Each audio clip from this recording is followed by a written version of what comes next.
Assalamualaikum warahmatullahi wabarakatuh. Selamat sore Pesona Inspira. Kita kembali berjumpa lagi dalam sajian Rumpun Padi, Rumpi untuk Pangan Pertanian dan Perikanan Indonesia. Masih bersama Dinas Pangan, Pertanian dan Perikanan Kabupaten Wonosobo.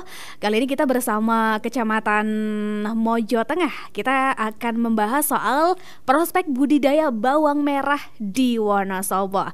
Tentunya di edisi hari ini Rabu 13 Juli 2022 bersama saya Eka selama 1 jam ke depan. Tentunya sudah ada 2 narasumber yang hadir di studio Radio Pesona akan menyampaikan informasi seputar bawang merah selama 1 jam ke depan tentunya. Akan saya sapa dulu, ada Ibu Erna Yulianti SP selaku penyuluh pertanian ahli muda BPP Mojo Tengah. Selamat sore Bu Erna, apa kabar? Selamat sore Mbak Eka. Ya, betul. Dan Pesona Inspira dimanapun Anda berada. Ya. Saya Erna Yulianti, biasa dipanggil Mbak atau Ibu? Sepertinya kita Mbak aja, Mbak aja ya. Oke, Mbak aja. Biar muda terus ya, Mbak ya. Iya, betul. Oke. Iya, dan saya bawakan saya. Oke. Silakan. Di sini ada perkenalan sendiri. Ya. Oke, boleh perkenalan sendiri Ibu Ita? Mbak Ita juga ya. Oke. Boleh.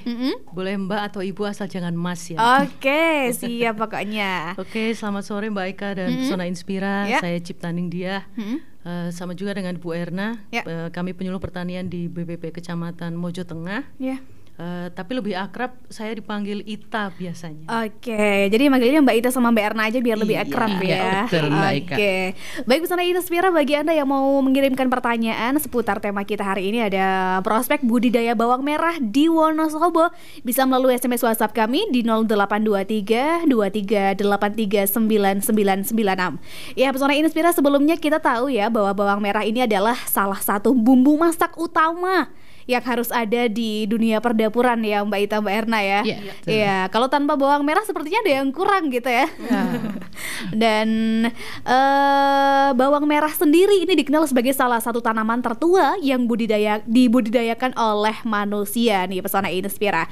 Dan tentunya karena produksinya fluktuatif, kadang berlimpah, kadang mengalami kelangkaan, maka dapat menyebabkan kesenjangan nih antara permintaan maupun pasokan, sehingga kita nggak jarang ya menemukan gejolak harga antar waktu untuk komoditas bawang merah ini sendiri. Dan kesenjangan ini menyebabkan Indonesia masih harus mengimpor bawang merah untuk memenuhi kebutuhan penduduknya, yaitu di Indonesia. Dan peluang ini yang harus dimanfaatkan oleh para petani tentunya untuk menanam bawang merah di Kabupaten Wonosobo. Nah, Bu Erna, ini Wonosobo gimana sih untuk prospek budidaya bawang merah? Kita kan Wonosobo berada di daerah dataran tinggi ya. Apakah prospek Bu menanam bawang merah untuk di wilayah Kabupaten Wonosobo? Silakan Bu Erna. Terima kasih Mbak Eka dan Pesona Inspira dimanapun Anda berada. Untuk prospek budidaya bawang merah di Wonosobo, pasar masih terbuka peluang lebar.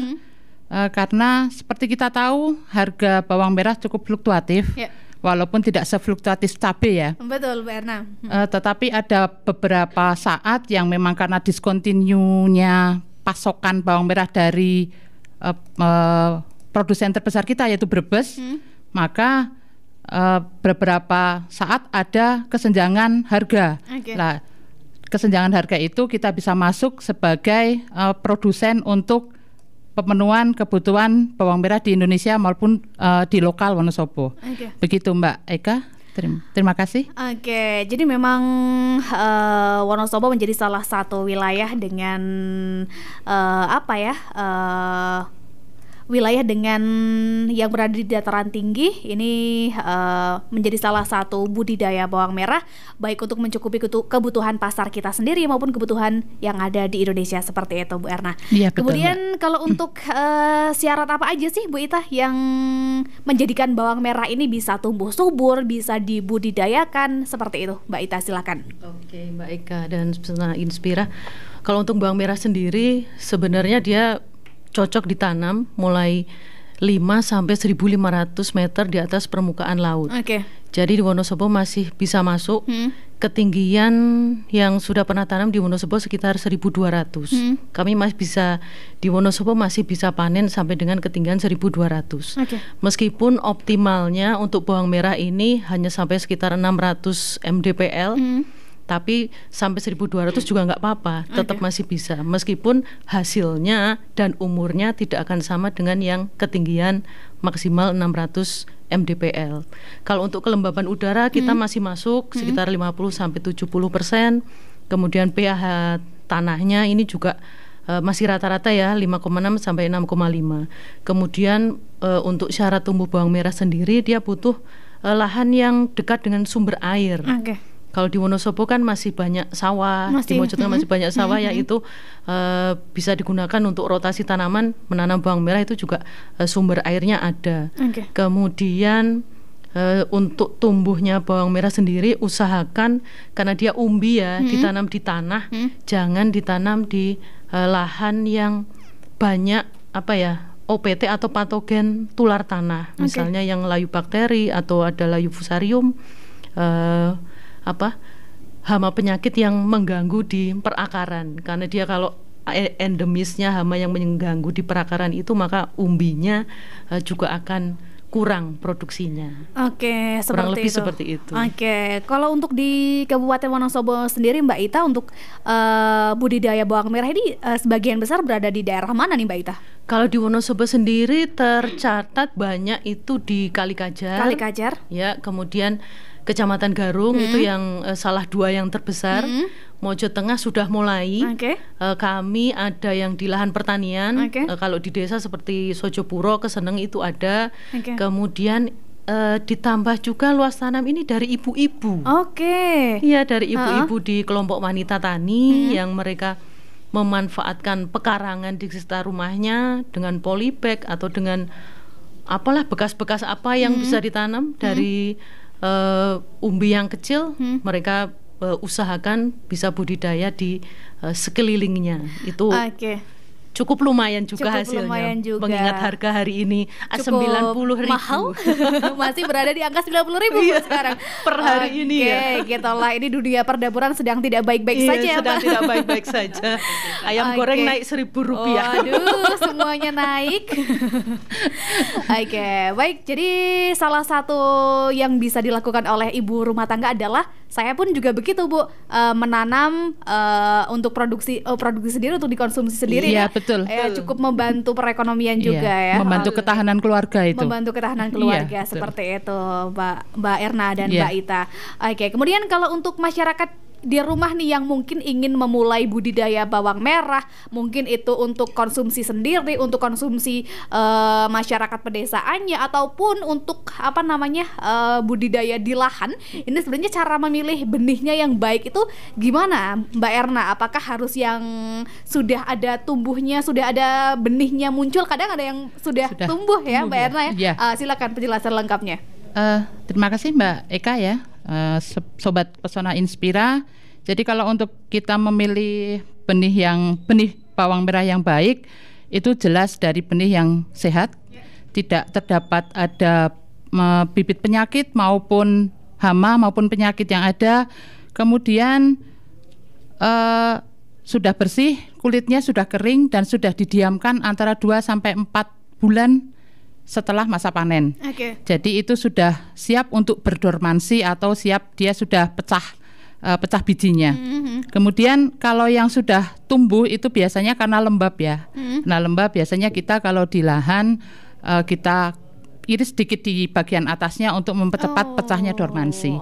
Itu kemudian yang jelas kita memilih bibit itu yang besarnya hampir seragam.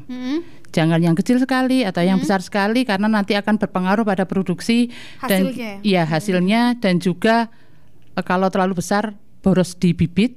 Kalau terlalu kecil juga nanti hasilnya tidak akan optimal. Seperti itu Mbak Eka. Jadi memang untuk memilih benih yang ukurannya mungkin sedang-sedang saja, tidak terlalu besar, tidak terlalu kecil, nanti akan menghasilkan umbi yang lebih baik, lebih optimal aja. Umbi yang sedang-sedang saja itu hasilnya lebih optimal. Bagus, lebih optimal. Dibandingkan memilih yang besar. Biasanya kalau yang besar pasti nanti hasilnya jadi lebih besar nih Mbak Erna. Satu, tidak seperti itu. Yang kedua, nanti kita boros di benihnya.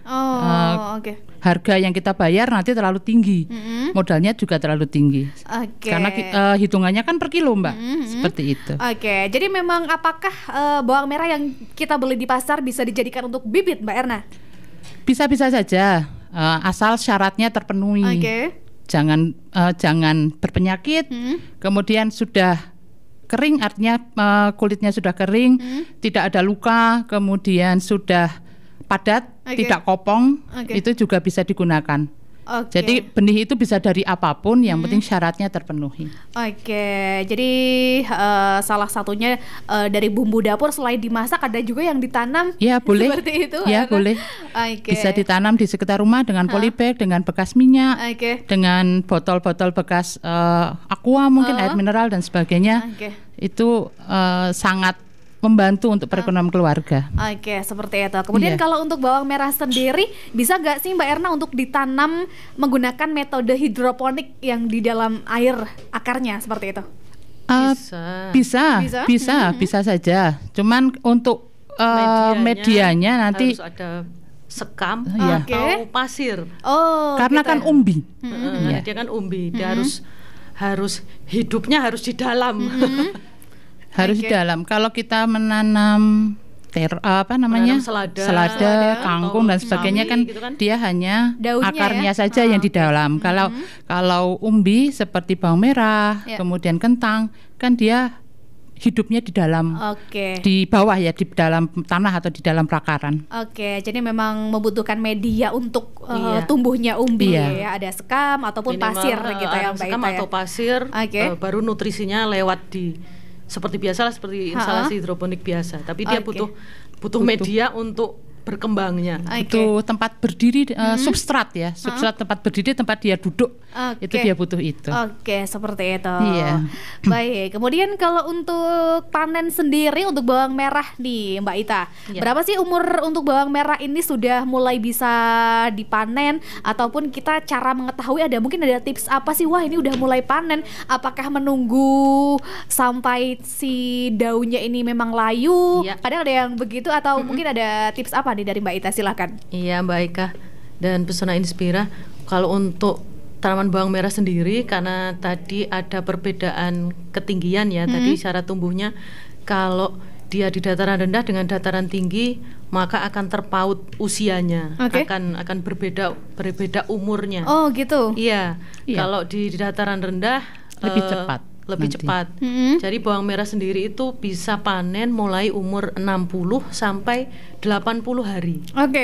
Kalau untuk konsumsi bisa panen sekitar umur 60 atau 70, itu dia sudah bisa panen. Tapi kalau digunakan untuk benih atau untuk bibit, maka dia harus umurnya 70 sampai 80 hari setelah tanam. Karena harus mencapai kepadatan itu jangan sampai kopong. Umurnya. Jadi semakin tinggi tempatnya, maka umurnya juga akan semakin banyak, makin panjang. Makin panjang. Jadi kalau untuk mengetahui kapan panennya sebenarnya cukup mudah juga. Kalau dia sudah cukup umur, kemudian tadi daunnya sudah mulai rebah. Ternyata benar ya. Anda benar Mbak. Sudah mulai rebah. Kemudian yang perlu diperhatikan adalah di pangkal batangnya itu sudah kopong. Kalau orang sudah ngomongnya kopong, sudah empuk, sudah embes-embes, sudah kopong gitu. Jadi tandanya bahwa yang sudah di metabolisme oleh daun itu sudah menjadi umbi semua. Itu kalau sudah rebah, sudah kopong, bisa dicabut. Tapi kalau mau digunakan untuk bibit lagi, daunnya itu dikonde, jadi tidak dicabut dulu. Tidak dicabut. Jadi tidak dibunting. Ditali aja tidak gitu digunting. Tidak digunting. Jadi ditali, karena meskipun sudah usia panen, tapi metabolismenya bawang merah ini kalau daunnya masih hijau, meskipun rebah kan kadang-kadang masih hijau ya, itu metabolismenya itu masih ada. Jadi kita tunggu sampai benar-benar kering kalau mau digunakan untuk bibit. Kalau untuk konsumsi biasa sih bisa langsung dipotong ya. Kalau orang bawang itu istilahnya butong, cabut potong. Okay. Apalagi kalau pas harganya seperti ini biasanya butong-butong itu ya cepet-cepetan. Mumpung lagi mahal ya. Mumpung lagi mahal, nggak mikir besok buat benih dulu lah, ini dijual dulu untuk konsumsi. Sebenarnya ya mempengaruhi di distribusi juga ya, karena kalau butong itu kan dia metabolismenya belum selesai, kadar airnya masih tinggi. Jadi susutnya banyak. Gitu. Kalau dia ditransport ke luar kota ya harganya jadi turun ya. Nanti bobotnya jadi sedikit karena kita kan butuh bawang merah itu di kadar air sekitar 50%, 60% ya. Jadi kalau terlalu muda nanti kan susutnya kan terlalu tinggi. Jadi nanti kalau sudah kadarnya mencapai segitu lebih kisut, lebih enteng. Jadi seperti itu. Jadi bawang merah pun juga dibutuhkan kadar air yang sesuai untuk dijual gitu ya, Mbak Erna dan Mbak Ita ya. Oke. Kalau untuk yang kita temukan di pasar itu memang sudah sudah siap untuk dikonsumsi seperti itu ya. Kalau konsumsi itu ya butong saja langsung dimakan juga enggak masalah. Juga bisa. Dari lahan cabut potong langsung kita masak juga enggak masalah. Yang dipermasalahkan kan harus karena kita harus untuk bibit atau kita untuk penyimpanan dan pengiriman ke lain daerah atau ke pasar. Seperti itu. Mbak Ika. Baik, Pesona Inspira, kita break jeda iklan terlebih dahulu untuk di sesi pertama. Nanti akan kita bahas lagi di selanjutnya ada bagaimana sih cara menanam bawang merah, dan sudah ada pertanyaan juga dari masyarakat. Nanti akan kita bahas di segmen selanjutnya. Jadi kemana-mana, tetap stay tune di 92,1 FM Radio Pesona, stasiun informasi terbaikmu. Di hari ini masih bicara soal prospek budaya bawang merah di Wonosobo, dan tentunya selamat menunaikan ibadah sholat asar untuk Pesona Inspira yang menunaikan di wilayah Wonosobo dan sekitarnya. Masih ada Mbak Ita dan Mbak Erna yang akan siap hadir menemani Pesona Inspira dan tentunya akan menjawab pertanyaan dari Pesona Inspira di rumah ya, Mbak Erna, Mbak Ita. Sepertinya kita sudah menampung beberapa pertanyaan dari Pesona Inspira di rumah. Sebelum kita lanjut ke pembahasan, mungkin bisa kita slow dulu ke beberapa pertanyaan yang sudah masuk. Selamat sore, dari Agus mau tanya nih, Mbak, apa sih penyebab untuk bawang merah ini gagal berumbi sehingga yang bisa dipanen hanya daunnya saja gitu? Waduh, gagal panen bawang merah, panen daun gitu, Mbak Erna. Mungkin silakan ke Mbak Erna atau Mbak Ita.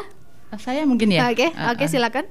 Jadi Mbak Eka dan Pesona Inspira, dalam kita berusaha tani, kita tidak akan mungkin berkelit atau berkelak dari agroklimat. Jadi kita harus menyesuaikan dengan keadaan lingkungan kita, ketinggian, kemudian seperti apa jenis tanahnya, kemudian kelembabannya seperti apa. Jadi ada beberapa varietas bawang merah. Ada dua klaster besar bawang merah, ada bawang merah dataran tinggi dan dataran rendah. Jadi kalau salah satu penyebab kenapa tidak berumbi, ada banyak faktor. Salah satunya varietasnya yang ditanam tidak sesuai. Kalau tanaman bawang merah dataran rendah tentu akan tidak cocok apabila ditanam di dataran tinggi. Kalau di varietas di dataran rendah kan kita kenal bawang-bawang merah Brebes ya. Itu yang ada varietas Bima. Kemudian kalau yang di dataran tinggi kita kenal varietas bawang karet yang bulat. Agak kalau besar ukurannya ya, Mbak. Kalau yang bawang-bawang Brebes kan agak bahasa Jawanya nyiung, ada siungnya ya, ada bergerombol itu ya, ada bergerombol. Kalau yang karet itu dia bulat sendirian gitu ya. Itu salah satunya. Kemudian yang kedua juga mungkin sudah sesuai varietasnya tapi umurnya juga belum cukup umur tadi yang disampaikan oleh Mbak Ita tadi, itu juga akan menyebabkan gagal panen. Seperti itu ya. Dalam berusaha tani kita tidak bisa mengabaikan semua faktor. Faktor lingkungan, faktor bibitnya semuanya akan harus diperhatikan Mbak, mempengaruhi optimalisasi dari kita nanti panen. Begitu, Mbak. Seperti itu untuk Mas Agus. Semoga jawaban dari Mbak Erna tadi bisa membantu agar di next time menanam bawang merah tidak gagal berumbi lagi seperti itu ya. Oke, kemudian untuk pertanyaan kedua nih dari Mas Duki di Larangan Kulon. Selamat sore, pertanyaan untuk rumpun padi, varietas apa sih yang cocok ditanam di wilayah Mojo Tengah? Ini mungkin sesuai dengan bidangnya Mbak Erna atau Mbak Ita. Silakan semoga. Saya. Monggo. Saya tuh Mbak Erna. Nyambung dari yang tadi mungkin boleh sama saja silakan, dengan jawaban saya tadi, bahwa kita di dataran tinggi kita yang cocok adalah bawang merah jenis karet atau batu hijau yang bulat dan agak besar. Kalau bagaimana rasanya? Kalau rasa dibandingkan dengan bawang merah Brebes ya. Betul. Kalau rasa preferensi masing-masing orang akan berbeda, kesukaan masing-masing orang akan berbeda. Ada yang suka pedas, Mbak Eka mungkin suka pedas, saya tidak suka pedas. Mbak Ita nggak suka kopi, saya pencinta kopi. Jadi seperti itu suka-sukaan. Terus yang seneng medok pedes, ya memang suka yang Brebes. Tapi kalau untuk industri-industri rumah tangga bawang goreng, nanti dia akan mencari karet, Mbak. Lebih ke yang karet gitu. Kenapa? Karena besar, penangannya mudah, dikupas gampang, diiris gampang. Dan tentunya semakin besar ini semakin mudah untuk diolah gitu ya, Mbak ya. Ya, untuk penanganannya akan lebih mudah. Seperti Jadi, itu. Suka-suka, preferensi orang masing-masing. Untuk dataran tinggi memang yang paling cocok memang yang jenis batu karet hijau yang batu hijau. Ya, batu hijau atau karet. Ya, Mbak. Batu hijau atau karet. Batu hijau itu kan nama apa ya? Nama varietasnya. Nama varietasnya. Kalau bentuknya di umbinya ya yang karet-karet itu memang yang lebih cocok ditanam di dataran tinggi. Dataran tinggi. Kalau yang bawang merah dari Brebes ditanam di sini mungkin akan terjadi kopong atau tidak berumbi. Itu dia salah satunya, mungkin salah satu faktornya tadi Mas Agus ya yang tanya kenapa nggak berumbi, nanamnya bawang Brebes di wilayah dataran tinggi gitu salah satunya. Jadi untuk di wilayah yang mungkin ditanam di Kalikajar, di Garung dan di Wonosobo ini juga semuanya varietasnya batu hijau. Seperti itu.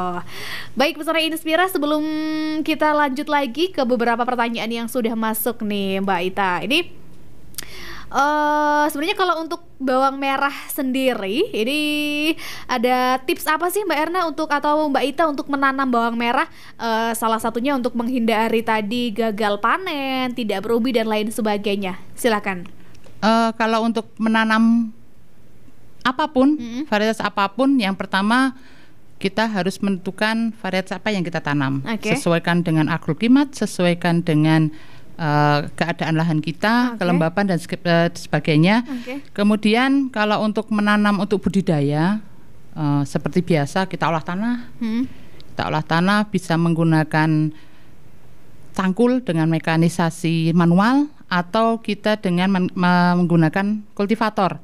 Karena sekarang cari orang nyangkul juga susah karena tenaga kerja pertanian kan semakin berkurang ya Mbak Eka ya dan Pesona Inspira. Kemudian kita buat bedengan, kita sesuaikan dengan kontur. Kalau kita bicara pertanian, kita tidak bisa lepas dari konservasi lahan. Jadi kalau kita bicara pertanian itu dari tanah sampai atas itu semuanya akan kita bicarakan. Tapi tidak bicarakan di sini ya Mbak. Nanti kelama. Iya betul. Kemudian setelah bedengan kita bisa tutup dengan mulsa plastik hitam perak untuk membuat tanah itu mempunyai iklim mikro yang baik. Kemudian juga mengurangi gulma. Kemudian persiapan benih. Jadi benih kita siapkan seperti tadi saya sudah cerita bahwa benih bawang merah itu dipotong sepertiga di atasnya untuk mempermudah pecahnya dormansi. Jadi tidak terlalu lama untuk dia bisa memecah bijinya itu. Kemudian dikering anginkan. Dan jangan lupa kita pilih benih yang sudah sesuai dengan kriteria atau persyaratan untuk benih bawang merah yang baik. Nanti ditanam, jangan tanam terlalu dalam, nanti dia sudah mecah dormansinya susah, masih ketutup tanah lagi keluar. Kan ya. Seperti itu Mbak Eka dan Pesona Inspira dimanapun Anda berada. Jadi seperti itu untuk Pesona Inspira yang mungkin di rumah mau mulai menanam komoditas bawang merah, bisa mengikuti beberapa tips yang tadi disampaikan oleh Mbak Erna gitu ya. Kemudian kalau untuk pemeliharaannya sendiri nih Mbak Ita, apakah harus dipupuk tiap hari, disiram tiap hari? Dan kemudian kalau untuk di tanaman bawang merah sendiri, ini adalah tanaman yang membutuhkan banyak curah hujan atau enggak sih Mbak Ita?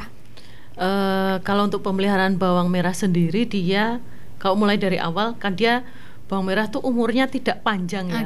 Tadi hanya 60 sampai 80 hari. Kalau lagi rame ya 60 hari sudah cabut. Butong. Makanya paling apa ya? Sebenarnya dia butuh pengamatan yang berkala. Jadi harus sering diamati. Kalau bawang merah dia setelah selesai tanam nanti harus sering dilihat ke lapangan. Kalau ada yang tadi misalnya kopong atau ada yang busuk, itu harus segera disulam. Harus segera disulam. Kalau sulam itu apa ya? Kalau orang sini bilang nanjang, nanjangi.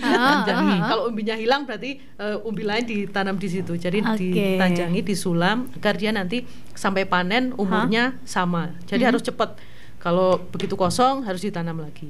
Kemudian setelah itu untuk pupuk dia juga perlu, terutama untuk pupuknya harus yang berimbang, ada N, P dan K-nya itu butuh sekitar 150 sampai 180 kilo per hektar.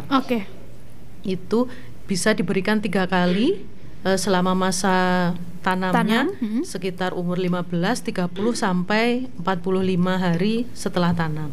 Kalau untuk air sendiri dia butuh air tapi tidak suka tergenang. Ya, jadi jangan sampai di bedengan itu, di bawah di selokannya bedengan itu, kalau Mbak Eka tahu bedengan, tahu ya Mbak? Tahu, iya. Gundukan apa? Gundukan ada di Wonosobo banget. Mbak Eka tahu ya. Bedengan itu jangan sampai tergenang air terlalu lama.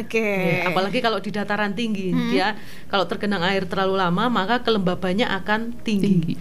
Kalau kelembabannya tinggi maka tadi jamur, kemudian umbi yang busuk-busuk lonyot itu juga akan lebih cepat terjadi. Tapi tetap butuh air dan menurut pengalaman malah lebih cocok, lebih optimal di menanam bawang merah itu setelah panen padi, setelah tanam padi. Jadi di sawah setelah padi ada selang waktu sebelum tanam berikutnya, menunggu bibit, bisa ditanam bawang merah lebih dulu gitu ya. Kalau untuk bawang merah sendiri bisa ditumpang sari nggak sih Mbak? Maksudnya di mix dengan tanaman-tanaman lain dalam satu lahan gitu? Bisa. Harus bisa. Harus bisa. Kenapa saya katakan harus bisa? Karena petani itu kan fluktuasi harganya tinggi. Iya, betul. Jadi kan kita kalau bisa kan dapat dari sini, dapat dari bawang, dapat dari sawian yang lain, tapi ada aturannya. Jadi kalau kita tumpang sari itu jangan dengan tanaman yang satu famili. Karena hama penyakitnya akan sama, nutrisinya yang dia serot itu sama. Jadi kalau bawang jangan sama bawang-bawangan, kalau cabai ya jangan sama cabai-cabean. Kalau nggak cabai ada cabai, terong, kemudian tomat itu kan itu satu keluarga. Satu family masih. Iya, satu family. Jadi ada persyaratannya itu. Kemudian saatnya tanam juga harus kita perhatikan, jangan sampai tanaman kedua nanti ternaungi oleh tanaman pertama. Karena nanti juga hasilnya akan tidak optimal. Jadi jangan saling senggol-senggolan, jangan sikut-sikutan. Kita tumbuh dan bersemi bareng-bareng gitu. Kalau bahasa orang Solonya ngayomi gitu ya. Nanti ngayomi, jadi tidak optimal nanti panennya. Seperti itu. Kemudian kalau untuk hamanya sendiri nih Mbak Ita, salah satunya yang mungkin yang banyak ditemukan masyarakat awam adalah daunnya ini ada hama hitam-hitam kecil itu loh Mbak, itu apa sih namanya kalau kutu ya. Kalau untuk selain itu mungkin ada beberapa hama atau penyakit bawang merah yang mungkin bisa diantisipasi oleh para petani bawang merah nih Mbak Ita atau Mbak Erna, silakan. Monggo Mbak Ita. Mbak Ita atau saya? Kalau atau pingsut. Kalau untuk hama utama di bawang merah ini sebenarnya yang kalau hama yang utama itu biasanya ulat. Ulat, oke. Ya, ulat geraya. Ulat geraya. Ulat geraya atau spodop. Bahasanya army worm. Ya. Tapi bukan ulat tentara ya, army worm. Ulat geraya, Spodoptera. Ulat geraya. Jadi dia ulat geraya, dia ngengatnya. Ulat itu kan ada siklus daur hidupnya ya. Jadi dia dari ngengat dulu, ngengatnya hinggap di daun, kemudian bertelur. Nah, setelah telurnya itu menetas, maka ulatnya itu akan berkembang hidup. Ya, akan besar dan memakan daunnya. Oh, oke. Okay. Kemudian selain ulat sendiri ada tadi yang dikatakan Mbak Ika kan kutu ya, thrips, ada thrips itu yang hitam-hitam itu. Ada thrips itu juga apa ya? Dia nempel di daunnya ya. Mengorok ya dia, pengorok. Ada yang ulat penggorok daun. Liriomyza nanti dia bikin pola nanti dari dalam itu dia bikin pola garis-garis seperti batik putih. Itu. Kalau dilihat cantik, tapi ternyata dia juga merusak struktur dari daun bawang merah itu sendiri. Kalau penyakitnya kita kenal ada alternaria Mbak Ita ya. Apa itu Mbak Erna? Alternaria itu dari jamur, jadi nanti bisa ada bercak, kemudian menguning dan akhirnya jadi kering. Ya, kemudian ada fusarium dan antraknosa. Antraknosa itu kalau di cabai kita di Wonosobo namanya patek ya. Oh iya, patekan. Iya, patek. Kalau untuk hama-hama yang menyerang umbinya sendiri ini jarang ditemukan ya untuk Mbak Erna? Kalau untuk umbinya sendiri itu banyak juga, ada ulat yang menggorok umbi. Ada juga kalau kita kenal di daerah atas itu ada namanya ulat lutung. Ulat lutung itu ulat tanah yang warnanya hitam. Nanti dia biasanya begitu ada tanaman apapun yang baru bersemi, dia memotong, jadi belum gitu. Dia akan mati sebelum berkembang, mati sebelum dia tumbuh. Jadi hamanya tidak hanya dari daunnya saja, tapi juga dari umbinya juga memang ada. Busuk umbi juga ada. Umbi, ya. Makanya kita kalau berusaha tani itu dari awal semuanya harus dipersiapkan dengan baik. Kita tidak bisa semata-mata nanti mengandalkan pestisida. Jadi tidak bisa kita nanti pengobatan secara kuratif ya. Kita harus preventif dari awal. Kita bangun tanaman yang sehat untuk lingkungan, sehat untuk tanaman itu sendiri, dan sehat untuk kita yang memakannya. Nah itu dia, tentunya itu menjadi beberapa tips yang bisa dilakukan untuk mengendalikan hama, mengendalikan penyakit. Salah satunya adalah tadi menggunakan pestisida. Kalau selain itu Mbak Ita, ada apa sih yang mungkin bisa dilakukan untuk para petani untuk menghindari hama-hama kayak pateken dan lain sebagainya? Iya Mbak Ika dan Pesona Inspira, sebenarnya kalau sesuai prinsipnya penggunaan pestisida kimia di budidaya pertanian itu harusnya menjadi langkah terakhir yang dilakukan, karena menggunakan pestisida itu kan berarti menambah ongkos produksi. Menambah ongkos produksi harusnya tidak perlu menjadi, karena tidak pernah dilakukan pengamatan, jadi tambah ongkos produksi untuk beli pestisida. Nah, untuk petani sendiri, untuk sebenarnya tidak hanya di bawang merah tapi untuk tanaman apapun, untuk mengendalikan hama dan penyakit itu sebenarnya harus dimulai dari awal. Tadi Mbak Erna sudah cerita tentang bibit saja sudah harus dipilih dari awal. Sama juga di milih mantu itu ya bibit bobot bebet itu harus tercukupi semuanya. Jadi benihnya harus bagus dulu. Kalau benihnya bagus, dia pengolahan tanahnya bagus, kemudian pemupukannya dilakukan berimbang, kemudian ada pengamatan rutin untuk hama dan penyakit tanaman. Insya Allah step-stepnya dilakukan itu tidak akan membuka peluang bagi hama penyakit untuk menyerang. Jadi pertama yang harus dilakukan adalah budidaya tanaman sehat. Itu yang paling penting. Budidaya tanaman sehat menggunakan pupuk organik, kemudian tadi bibit yang berkualitas, yang bermutu, kemudian ada pemupukan berimbang, kemudian yang terpenting adalah pengamatan rutin. Terutama untuk komoditas pertanian yang berumur pendek, pengamatan rutin untuk hama penyakit atau pengamatan rutin untuk misalnya iki kok ternyata kuning atau dia kurang pupuk misalnya, itu harus dilakukan secara sesegera mungkin sesegera mungkin, harus rutin. Jadi kalau kami bilang obat yang terbaik untuk tanaman itu adalah langkah kaki kita. Jadi semakin sering ditilii ya, ongkos produksinya juga akan semakin bisa dikurangi. Karena komoditas pertanian itu kan tadi ya, hukum supply demand. Kita nggak bisa, petani itu sampai sekarang nilai tawarnya itu masih rendah sekali.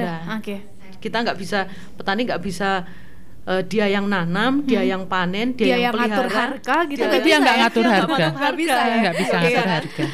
Dia nggak matok harga. Jadi semata-mata yang harus dituju ya selisih keuntungannya antara ongkos produksi yang dia keluarkan dengan harga belinya pedagang yang di pasar. Kalau dia bisa menekan ongkos produksi ya keuntungannya akan lebih banyak besar. Gitu ya. Tentunya untuk mengantisipasi fluktuatif harga tadi ya Mbak Erna ya.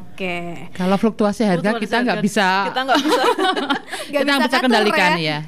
Yang bisa kita atur kan itu tadi ongkos produksi. Karena kalau ongkos produksi pupuk, pestisida itu semua harganya tetap, tidak berubah. Seperti itu. Dan kalau ngomong-ngomong soal fluktuasi harga, ini pertanyaan dari masyarakat ternyata banyak sekali yang menanyakan nih Mbak soal harga bawang merah yang sekarang lagi tinggi-tingginya gitu ya. Lagi melambung. Saya bacakan dulu. Ini dari Yasin di Guntur Madu. Harga bawang merah kok sekarang mahal ya? Kira-kira kapan turunnya nih? Aduh. Dari pertanyaan selanjutnya juga sama, masih menanyakan soal kenapa bawang merah harganya sekarang mahal nih, dari Wima di Desa Sawangan Laksono. Mungkin sekaligus bisa dibahas ya. Mari kita bahas untuk dua pertanyaan ataupun mewakili pertanyaan-pertanyaan masyarakat yang mungkin selama ini mereka harganya mahal, kalau wong butuh ya wis dibeli wae gitu ya. Itu yang tanya malah bapak-bapak ya, padahal yang menjerit ibu-ibu sepertinya. Mungkin ibu-ibu meminta uang bapak lebih ya, berhubungan Mbak. Jadi kalau boleh menambahkan Mbak Eka Pesona Inspira, di Indonesia itu komoditas bawang merah terbesar penyumbang produksinya adalah di Brebes. Tidak hanya di Jawa Tengah, tapi di Indonesia itu paling tinggi penyumbang angka produksinya untuk nasional itu adalah di Brebes. Ketika Brebes menyumbang angka produksi tertinggi, maka produksi juga mereka yang atur. Distribusi juga mereka yang atur. Ketika di sana tidak ada barang, tidak ada panen, maka begitulah selanjutnya sampai di pasar yang mereka biasa suplai tidak ada barang. Untuk keadaan sekarang sebenarnya stok bawang merah itu tidak tersedia karena dipengaruhi oleh musim. Pergeseran musim ya. Dari musim penghujan ke musim kemarau gitu. Jadi ada pergeseran musimnya. Harusnya sudah tidak hujan, masih hujan. Hujan. Bulan Maret dan April di sana yang biasanya sudah tidak hujan, mungkin di sini pun sebenarnya kalau bulan April sudah mulai kemarau ya, biasanya sudah mulai terang, tapi ternyata masih turun hujan. Ketika turun hujan, maka ongkos produksi bawang merah itu akan semakin tinggi. Maka petani menghindari menanam bawang merah. Ketika petani produsen angka tertinggi ini menghindari tanam, yang terjadi stoknya di pasar berkurang. Hukum supply demand-nya berjalan, jadi itu dia. Begitu tidak ada supply, jadi kita akan menaikkan harga. Seperti itu. Barangnya tidak ada, permintaannya tetap. Jadi harganya akan naik. Nah itu dia, mungkin mewakili untuk jawaban masyarakat ya di wilayah Wonosobo dan di Indonesia pada umumnya seperti itu karena memang sedang ada kelangkaan pasokan, jadi mohon dimaklumi ya untuk masyarakat semuanya dan diharapkan ya dapat segera normal kembali ya Mbak Erna, Mbak Ita. Semoga sebenarnya bisa menjadi peluang juga ya. Justru bisa dimanfaatkan saat ini ya untuk para petani bawang merah maupun ibu-ibu yang di rumah yang masih punya lahan di pekarangan itu bisa memanfaatkan situasi seperti ini. Oke, jadi memang suatu momen ini ada plus minusnya gitu ya. Oke, kita lanjut ke pertanyaan berikutnya. Ada dari Pak Harjo di Candirejo. Untuk produksi bawang merah yang bisa dicapai di wilayah Wonosobo ini sekitar berapa kilo ini untuk dalam sekali panen? Mbak Erna atau Mbak Ita silahkan. Kalau kita perhitungannya pakai roll atau biasanya petani pakai roll ya. Pakai roll, roll mulsa ya. Kalau untuk 1 hektar itu optimal di 8 ton. 8 ton. Optimal ya. Kalau pakai mulsa berarti kita kan hitungannya per roll ya. 1 hektar itu antara 8 sampai 10 roll mulsa. Itu ya kita bagi saja berarti kalau 1 rollnya sekitar 600 sampai 800 kilo. Iya. Seperti itu. Kalau untuk di Wonosobo saat ini untuk produksi produksi bawang merah ya. Ini untuk masih di wilayah untuk dikonsumsinya masih di wilayah kota atau sudah ada pengiriman keluar kota nih Mbak Ita atau Mbak Erna? Kalau di Wonosobo kemarin kami tanya ke petani. Karena di Wonosobo belum ada pengepul besar untuk bawang merah, maka rata-rata petani ini masih mengirim ke luar kota. Masih keluar kota. Ya. Meskipun nanti dari luar kota itu masuk ke Wonosobo lagi. Nah, ini peluang juga. Ini peluang juga Mbak Eka. Lagi ke Wonosobo untuk memenuhi pasar di Wonosobo. Tapi karena pengepulnya di Wonosobo itu belum banyak yang bisa menampung dalam partai besar. Karena resikonya tadi ada kadar air dan sebagainya, menampung dalam partai besar belum bisa, jadi banyak juga produksi di Wonosobo itu yang dilarikan. Bukan dilarikan. yang disetorkan. Disetorkan ke luar ke luar kota. Ini semoga ada Pesona Inspira juga yang mendengar ya, jadi kita bisa bekerja sama. Bisa memotong rantai yang terlalu panjang. Jadi harus berputar ke luar kota dulu baru masuk ke sini lagi gitu. Ya, kalau rantai pasok itu seperti itu. Ya, semoga kedepannya bisa lebih baik lagi untuk produktivitas bawang merah di Kabupaten Wonosobo ya, Mbak Erna dan Mbak Ita. Kemudian kita lanjut lagi, masih ada pertanyaan dari Iva di Wonosobo Timur. Mbak mau tanya, bagaimana sih tips menanam bawang merah di polybag nih? Karena lumayan untuk kebutuhan rumah tangga, dan kembali lagi bagaimana cara memilih bibit yang baik untuk ditanam. Mungkin bisa diulas sedikit lagi untuk Mbak Ita atau Mbak Erna, silahkan. Ya, kalau untuk polybag ya. Iya, polybag. Kalau untuk bertanam di polybag ini Mbak Iva. Polybag itu kan media yang terbatas. Jadi kita harus perlakukan khusus. Biasanya untuk media tanamnya yang di polybag itu terdiri dari campuran 3 macam. Ada tanah, kemudian ada pupuk kandang, dan ada sekam. Jadi 3 agar tidak padat campuran. Ada campuran 3 itu. Campurannya rumusnya 1:1:1. Jadi kalau mencampur 1 ember tanah, tambahkan 1 ember pupuk kandang atau pupuk kompos atau humus, 1 ember sekam, ditambah dengan 1 ember sekam. Jadi campur jadi 1, kemudian masukkan ke polybag. Untuk menanam bawang merah sendiri kan dia kepingin yang aerasinya itu bagus.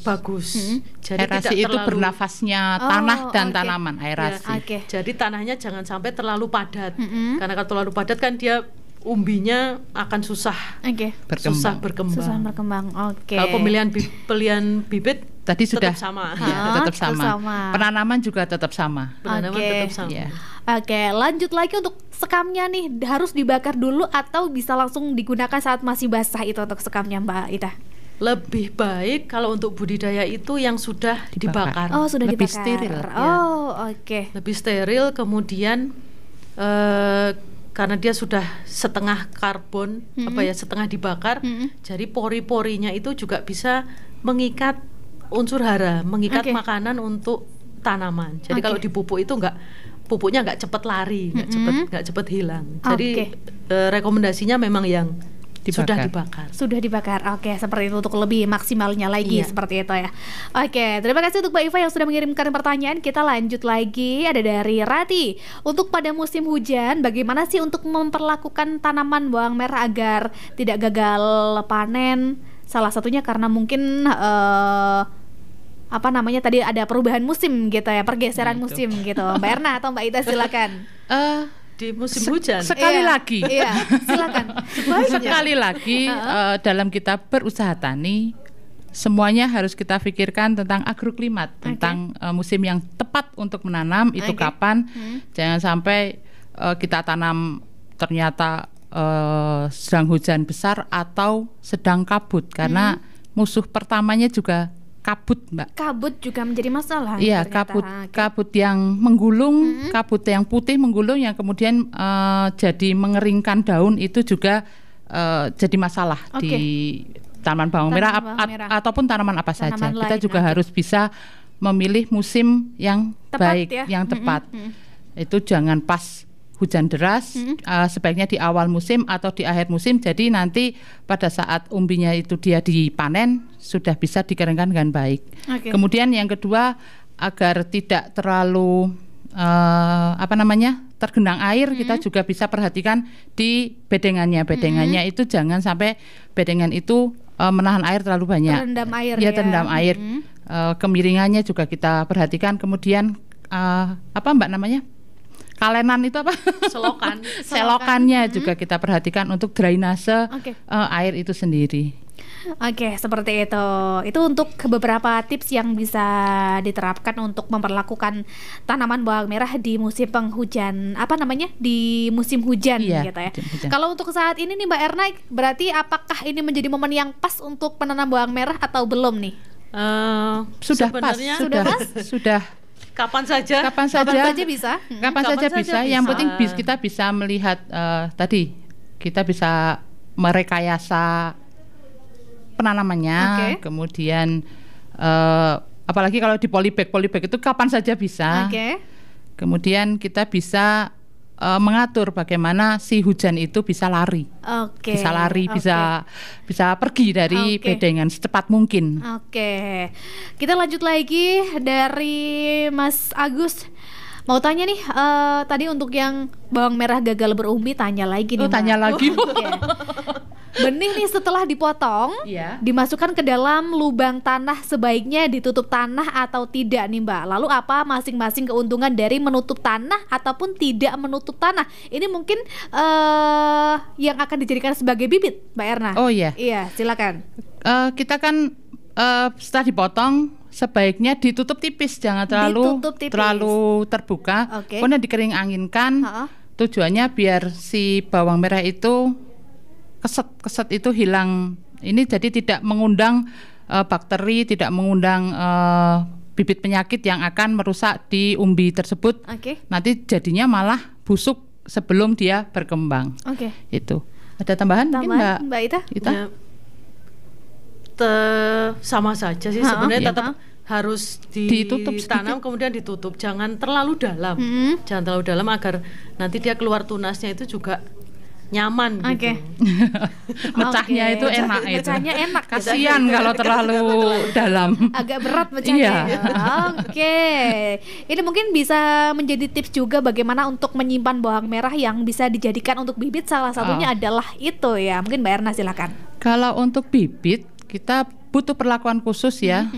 Tidak seperti kalau kita untuk konsumsi, karena itu untuk kehidupan berikutnya ya. Kalau bibit itu. Betul. Setelah dipanen, kita pilih yang baik, kemudian dikonde, diikat, kemudian disimpan di para-para atau rak ya. Di rak itu kita pilih tempat yang tidak lembab, yang suhunya sekitar 25 suhu kamar ya, 25 sampai 30 derajat Celcius. Kemudian kita akan simpan untuk ke masa musim tanam berikutnya. Oke. Ya, begitu Mbak. Oke, jadi seperti itu. Kemudian terakhir nih Mbak Erna dan Mbak Ita, ini sebenarnya kalau untuk menyimpan bawang merah yang kita konsumsi ini apakah benar nggak sih kalau ditaruh di tempat yang kering, apalagi ada yang dijemur juga? Ya. Ini sebenarnya betul atau merupakan tindakan yang harus dihindari Mbak Erna? Ya, betul. Karena kita kan kalau bawang merah nanti tidak disimpan di tempat yang kering atau masih basah, gampang nanti tumbuh akan nanti gampang kan. tumbuh. Kalau tumbuh nanti kalau mau kita konsumsi, kita kupas loh, ternyata sudah jadi batang, tidak jadi kita masak nanti. Kalau yang udah tumbuh tunas masih aman kan untuk kita konsumsi? Nggak apa-apa. Nggak apa-apa. Nggak apa-apa. Nggak Iya. seperti kentang ya, Iya, beda nggak lagi apa-apa. ya. Iya, nggak apa-apa, beda. kalau untuk nyimpan di rumah tangga, gunakan wadah yang ada pori-porinya, ada atau bisa pakai besek bambu, atau kalau pakai plastik ya yang ada bolong-bolong. Ya, ceting gitu lah ya. Iya, ceting. Kita Ceting banyak atau- pakai bahasa dapur juga. Bahasa dapur juga. Kalau besek itu juga Iya. malah lebih bagus, lebih untuk, kering gitu ya, lebih untuk kering. menyimpan. Oke, seperti itu. Kemudian terakhir dari Mbak Erna ataupun Mbak Ita, ada harapan apa sih untuk para petani bawang merah, ataupun ada kesan-pesan yang ingin disampaikan kepada masyarakat Wonosobo ataupun masyarakat Indonesia? Silakan bisa disampaikan lewat sajian Rumpun Padi ini. Silakan Mbak Erna. Terima kasih Mbak Eka dan Sobat Pesona Inspira dimanapun Anda berada, bahwa pasar bawang merah yang masih terbuka dan adanya fluktuasi harga yang kita rasakan saat ini karena tidak kontinunya atau tidak berkesinambungannya pasokan bawang merah, bisa kita ambil sebagai peluang. Ya. Bisa kita ambil peluang untuk budidaya bawang merah, selain juga untuk mengatasi fluktuasi harga, itu bisa digunakan untuk pemutus rantai hama dan penyakit. Oke. Jadi untuk rotasi tanaman, karena kita juga membutuhkan pergiliran tanaman atau pergantian tanaman di lahan. Ya. Selain itu juga bisa dimanfaatkan juga oleh ibu rumah tangga seperti kita di rumah, bisa menanam melalui polybag atau kemasan-kemasan bekas, itu juga untuk memperkuat ketahanan pangan keluarga. Oke. Demikian Mbak Eka dan Pesona Inspira yang saya cintai. Baik, terima kasih Mbak Erna. Dan terakhir nih Mbak, pertanyaannya yang hampir aja lupa. Kalau untuk harga Oke. bawang merah sendiri yang dipanen dari masyarakat Wonosobo ini ada di kisaran harga berapa sih? Mungkin yang ini menjadi motivasi untuk para masyarakat yang ingin menanam bawang merah. Salah satunya adalah komoditas bawang merah karet seperti itu. Mbak Ita atau Mbak Erna, silakan. Iya. Kalau untuk harga sendiri, mereka kalau di Wonosobo mau dimanapun mengikuti harga pasar. Mengikuti harga pasar Atau harga panen Oke. yang dipetani. Oh, kalau untuk harga panen beda nggak sih dengan harga yang ada di pasar? Beda juga ya. Oke. karena kita kan itu tadi Ada prosesnya ada ya. panen butong, cabut potong atau yang sudah dikeringkan. Kan kalau kita konsumsi kan udah kering ya, Oke. kadar air di 50%. Oke. Kalau yang cabut potong terakhir kemarin 34.000 per kilonya. 34.000 dari petani. Iya. Oke. Di BEP-nya di kisaran 15.000 ya Mbak ya, 15.000. Jadi masih gap selisihnya, keuntungannya masih tinggi. Masih cukup tinggi Masih kita cukup ya. tinggi. Oke. Mungkin bisa untuk inspirasi. Motivasi, inspirasi ya. seperti itu. Kemudian nggak dari Mbak Ita, terakhir ada pesan atau kesan apa yang ingin disampaikan kepada masyarakat tentang budaya bawang merah? Silakan Mbak. Tentang budidaya bawang merah ya. Sebenarnya agak random juga ini. Budidaya bawang merah itu kan banyak ke komoditas pertanian pada umumnya, seperti bawang merah, cabai, itu kan banyak dipengaruhi oleh hukum pasar, supply dan demand. Stok dan permintaan dan penawaran, permintaan dengan barang yang ada di lapangan, yang ada di hasil panen. Alangkah baiknya kalau sesekali itu regone larang ya ora apa-apa toh. Sekali kadang-kadang kalau harga mahal itu suka jadi beritanya besar sekali. Padahal petani mungkin menikmati harga mahal itu baru ini. Setahun harga cabai mahal itu ya mungkin baru sekali. Kemarin Hanya kita sekali. Era pandemi itu 2 tahun benar-benar harga cabai pun murah sekali. Sampai mungkin ya sekarang juga mereka karena kekurangan modal tidak tanam cabai. Makanya cabai jadi mahal juga.